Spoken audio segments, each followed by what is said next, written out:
Hetong people, so ito ay request ni Ma'am Grace Arceo. So, care tips daw sa ating mga burritos. And, pati yung donkey's tail guys, ay bibigyan ko na rin ng care tips. And yung iba natin na trailing succulents like burro's tail. Yan. Para naman sa mga gustong mag-alaga ng mga trailing succulents ay mabuhay nyo sila guys sa inyong location. Ayan sila guys.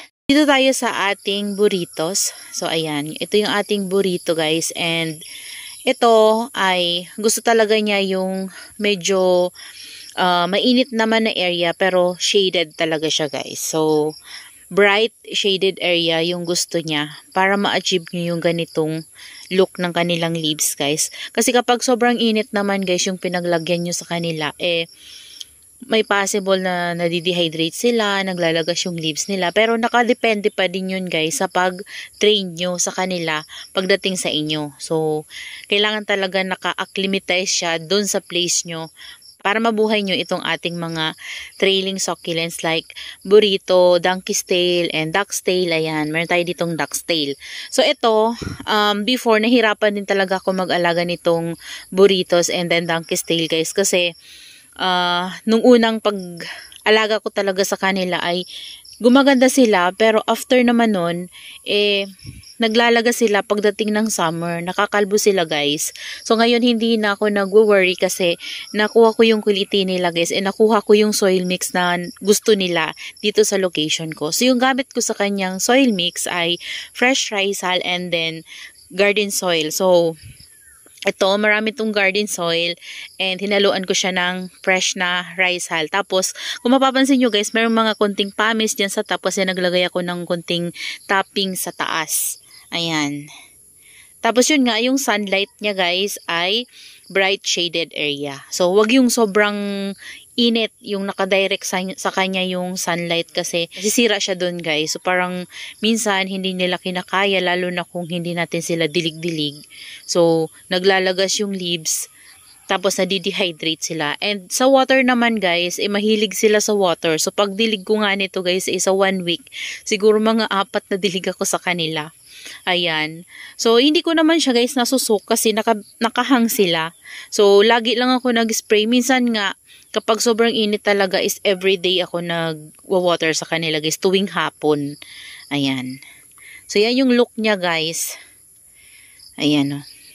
Tapos, meron din tayo ditong ruby necklace. Yung ruby necklace naman guys ay mahilig din sa water. Pero ayaw niya ng sobra-sobrang water kasi kapag nasobrahan naman siya sa water ay nalulusaw din siya guys. So, same lang sa care tips ng ating mga burritos and donkey's tail. Sa duck's tail naman guys, ay ganun din. Ayan. So, yung gamit ko din sa kanya ay garden soil din. So, lahat ng mga succulents ko dito guys ay puro mga garden soil and then rice hull yung gamit ko sa kanila. Kung makikita nyo, yung mga toppings nila ay pumice stone. Yan guys ay toppings lang. Walang halo yan sa ilalim. So, rice hull and then garden soil lang talaga yung gamit ko. Ayan. Etong ganitong style guys ng dahon ay duck's tail yung tawag nila dito. Ayan. Tapos meron din tayo ditong isang klase yung malaki yung ano guys, yung mga leaves na color green. Ayan naman guys ay nakalimutan ko yung name nito guys pero parang hybrid siya ng ating donkey's tail. Ayan. Ito naman si donkey's tail. Ayan. Ito guys ay mga cuttings propagation ka na lang itong mga to. Ayan. Pati ito guys oh. Ayan siya. Ayan. And ito guys ay iingatan nyo rin sa sobrang water kasi napufungus din siya. Kasi ito nung nilabas ko to guys sa rain or shine napungus to siya oh. Ayan. Pero ngayon nakaka-recover naman na siya guys. Ayan, meron tayo ditong string of pearls. Yan yung ating variegated string of pearls. Yan, ito ay propagation ko na lang guys, galing dito. Ayan, ito naman, ganun din to guys. Medyo mahilig to sa water sa akin. Kasi gusto niya palagi yung mamasa-masa yung soil niya. Dito sa akin kaysa, ewan ko lang kung sa inyo ganun din. Kasi nung unang pag-alaga ko nito ay nahirapan din ako. Pero ngayon, okay na siya ngayon sa akin guys. Ito nga oh, mga new propagation ko na sa kanya. Ayan, galing yan sa kanya guys. After ko siyang maikat, galing doon sa mother plant, nilagay ko siya dito. Yan, puro na nga to guys na garden soil. Wala na tong halong rice hull sa akin. So, nilagyan ko siya ng purong garden soil kasi wala na akong rice hull na ubos na. So, gusto ko mag-propagate. So, yung ginawa ko ay ganito. Puro garden soil and then tinusok-tusok ko lang yan siya dyan guys. And then dinilig ko after kong maitanim. And dito, bright shaded lang yung natatanggap nila dito guys. Ayan. And ito ay bright shaded to guys na area na to. Ayan. Tapos dyan, meron pa tayo. Ito talaga yung pinaka-mother ko guys ng burrito. Ayan. Kaya kung mapapansin nyo, matatanda na yung stem niya. So, yung mga, ano natin guys, na mga burrito natin ay galing dyan sa mother natin na yan. So, nilipat ko lang yan siya dyan. Ayan. Meron din tayo ditong bagong itanim na string of tears. Ayan. Yung mga mother ko nito guys ay nandun sa labas. Ay yung mga white pot na yun, no? Ayan, mga white pot na yan. Nandyan yung mga mother niyan. Nakatanim. Pero dun guys ay malilim. Alam nyo ba nagustuhan nila yung malilim dun na area? Tapos nababasa sila. Ewan ko kung bakit gustong-gusto nila yun dito sa aking area. Ayan. Tapos dito, meron din tayong donkey's tail ulit. Ayan. Ayan. Yan sila guys. Yan. Bali ito, medyo numipis siya kasi kinuhanan ko siya ng mga cuttings. Ayan, mga bagong kuha yan siya. Para yung mga bagong tubo niya guys ay mami. So, kunyari, itong isang ito kapag pinugutan natin, lalabas yan ay dalawa. So, mas kakapal yung malalaglag dito guys. Pero meron tayo ditong pahaba na. Ayan, hindi ko na ginalaw. So, yun nga yung sabi ko sa inyo, medyo nabawasan to ng mga leaves kasi nilabas ko to silang lahat guys doon sa rain or shine area. So, yung rain or shine area natin ay nandun. Ayan. So, doon na area guys ay lagi silang nababasa kasi doon guys. Maulan kasi dito sa amin palagi. So, kagaya ngayon, ayan o, maulan. So, ano na ngayon guys? Hapon na, paggabi na talaga. So, kaya medyo madilim-dilim na ng konti yung ating video. Ayan o. Tapos, yun, nung nasobrahan siya guys sa water, pinasok ko na lang siya dito kasi parang nakita ko na may mga dot-dot siya. Kapag ano naman guys, nagkaroon siya ng mga ganon, pati si burrito nyo, diligan nyo siya ng tango. So, yung tango po ay systemic fungicide. So, dinidilig po yun siya. Tapos, pag nadilig nyo na siya guys ng tango, after ilang days, mapapansin nyo yan guys, nagda-dry yung mga may tama sa kanila ng fungus. Ayan, kagaya nito guys, oh. Ayan, oh. O, diba? Yan, may tama siya ng fungus and then diniligan ko siya ng tango, systemic fungicide. So, parang iniinuman niya yung may tama sa kanya guys ng fungus. Ayan o. Ayan. Yan pa guys o. Yan pa o. Ito o. O diba? May mga tama siya ng fungus. Ayan. Yung dot na itim. Ayan. Dito guys, mayroon pa tayo ditong burrito. Ayan. Yan siya. And dito meron din tayo guys, mga cuttings propagation ko na lang to guys. Pati yung kaninang pinakita ko sa inyo ay cuttings propagation. Ayan, yung mother nito ay nandun. Ayun, yung pinakita ko sa inyo kanina. So yun yung mother niya. So ito ay mga nakuha kong cuttings sa kanya guys. So ayan o. Bumaba na nga guys yung nito yung soil mix, ayan o. Malalim na siya kasi yung nilagay ko dito ay garden soil and then fresh rice hull. So yung rice hull ay parang nabulok na. So bumaba yung kanyang soil. So okay lang naman guys oh. Ang daming babies na lumalabas oh. Super healthy nila guys sa gamit ko sa kanilang soil mix. Kasi before talaga, promise, nahihirapan talaga ako dito dahil siguro sa soil mix na gamit ko yung rice hull. Kasi before ang gamit ko ay rice hull na fresh and then yung bulok na. Yun yung ginagamit ko sa kanila. Okay naman sila doon guys, pero ang bilis kasi nila doon matuyuan.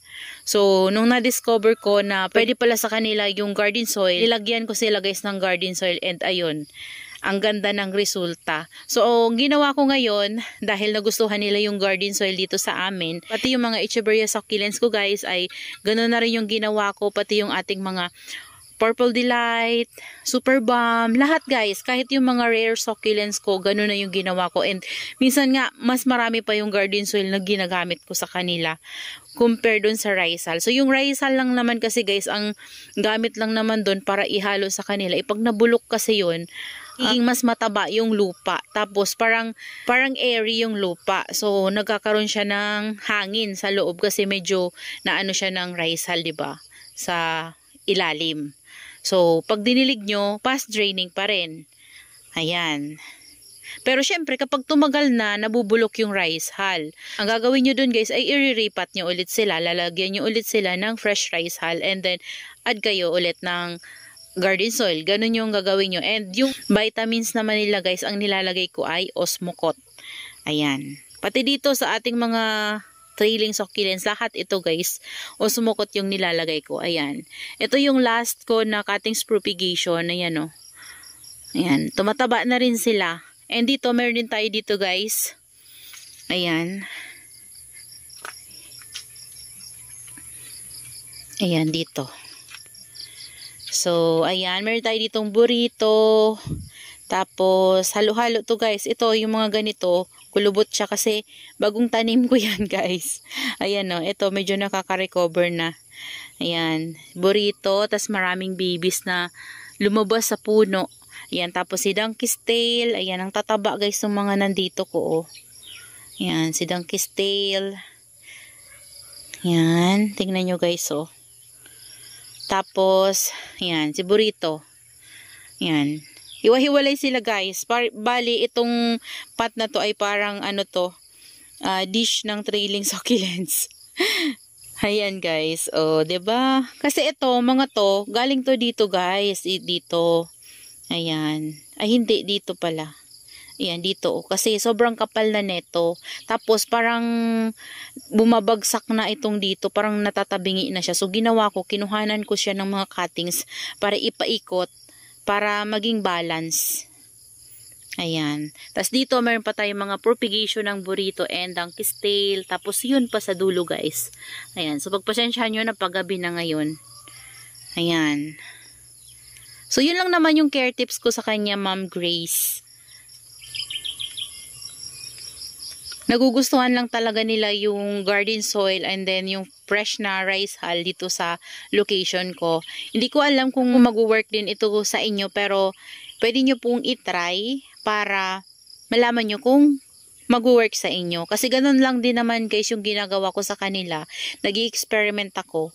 Tapos kung ano yung mas magandang resulta, yun yung sinusunod ko. So, doon ako nagpo-focus. Kagaya niyan, ayan o. Yan mga cuttings propagation ko na lang guys. O, tingnan nyo. Ang lalago nila. So, rice hull and then garden soil. So, pinaghalo ko lang yan guys. Ito nga o. Puro ng garden soil. Ayan. Pero may kunting rice hull pa o. Ayan. Yan. Ito, galing siya dito. Ayan. Kasi sobrang haba na neto guys. Ayan siya, pinugutan ko. Sobrang haba na niya. So, dahil sobrang haba niya, ang bigat. So, parang malaglag na yung pot. Kaya, pinutol ko, nilagay ko dito. Tapos, tinabingi ko lang yung leaves para magkaroon siya ng mga babies. Ayan, o. Ayan. Dami ng babies. Ayan. Naglilipro pa din ako. So, haba na nila, guys. Tapos, ito, tinubuan siya ng mga babies. After kong i-cut dito, tinubuan dito ng babies. Tapos, dito sa puno. So, ayan siya, o. Kapal na niya guys. Tapos ito, dating payat to. Tapos, nilagay ko siya dito sa may garden soil. Ayan na siya. Pero, dilig-dilig ko to sila guys. Ayan o. Mga cuttings propagation. Ito bago lang to. Pero, buhay na siya ngayon.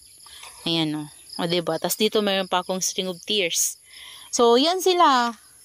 Buhay na buhay sila sa garden soil and then fresh rice hull. And dito naman kasi, kung mapapansin nyo, yung bubong natin ay meron tayong net, tapos may cover tayong UV plastic. So, safe na safe sila from sunburn.